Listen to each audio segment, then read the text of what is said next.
मुंबई में शिवसेना यूबीटी नेता आदित्य ठाकरे ने पश्चिम एशिया में जारी युद्ध को लेकर राज्य सरकार से सवाल उठाए हैं। उन्होंने कहा कि बजट पेश करते समय मुख्यमंत्री को यह भी बताना चाहिए था कि इस युद्ध का महाराष्ट्र की अर्थव्यवस्था पर क्या असर पड़ेगा। ठाकरे के मुताबिक इसका प्रभाव अब आम लोगों की जेब पर दिखने लगा है। मुंबई में शिवसेना यूबीटी के नेता आदित्य ठाकरे ने पश्चिम एशिया में चल रहे युद्ध को लेकर राज्य सरकार पर सवाल खड़े किए। उन्होंने कहा कि जब राज्य का बजट पेश किया गया था तब मुख्यमंत्री को यह भी स्पष्ट करना चाहिए था कि इस अंतर्राष्ट्रीय हालत का महाराष्ट्र की अर्थव्यवस्था पर क्या असर पड़ सकता है। आदित्य ठाकरे ने कहा कि वैश्विक स्तर पर होने वाली घटनाओं का असर सीधे तौर पर देश और राज्यों की आर्थिक स्थिति पर पड़ता है। उनके अनुसार पश्चिम एशिया में जारी तनाव का प्रभाव अब धीरे धीरे दिखाई देने लगा है। उन्होंने कहा कि आम जनता पहले ही महंगाई से परेशान है और ऐसे हालत में अंतर्राष्ट्रीय संकट से स्थिति और कठिन हो सकती है। आदित्य ठाकरे ने विशेष रूप से गैस सिलेंडर की कीमतों का जिक्र करते हुए कहा कि इसका असर लोगों के दैनिक खर्च पर पड़ रहा है। उन्होंने सरकार से मांग की है कि वह इस विषय पर स्पष्ट जानकारी दे और जनता को बताए कि आने वाले समय में राज्य की अर्थव्यवस्था पर क्या प्रभाव पड़ सकता है।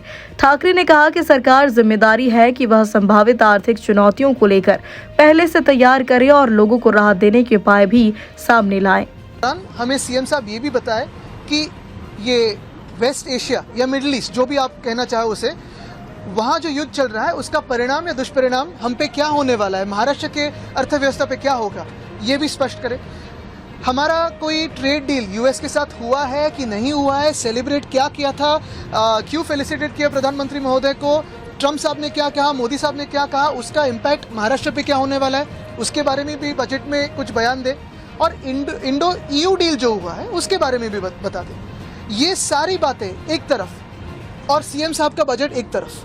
कॉन्ट्रैक्टरों के लिए बजट बना था, ये तो बिल्कुल साफ बात तो हुई, लेकिन उसमें मैंने यही एक रिएक्शन दी थी कि ये एलिस इन वंडरलैंड बजट है।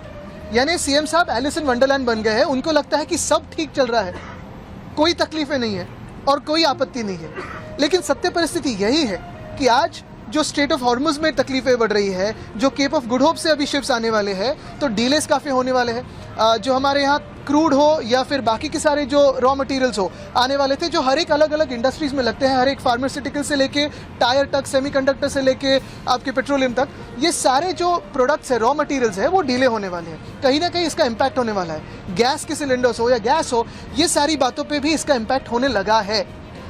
3-4 दिन पहले जैसे ही ये वॉर शुरुआत हुई थी पिछले हफ्ते, तभी भी मैंने कहा था कि इस पे प्रधानमंत्री महोदय खुद टीवी पे आके बयान दें कि इसका परिणाम हमारे देश पे क्या होने वाला है। हम सब समझते हैं कि कोई ना कोई जटिलता इसमें से आने वाली है, कुछ ना कुछ कठिनाइयाँ हमें फेस करनी पड़ेगी, ये हम मान के ही चल रहे हैं। लेकिन अगर ये भी हो तो भी कौन सी परेशानी हमें फेस करनी पड़ेगी, इसका कोई अंदाज तो पीएम साहब हमें दे।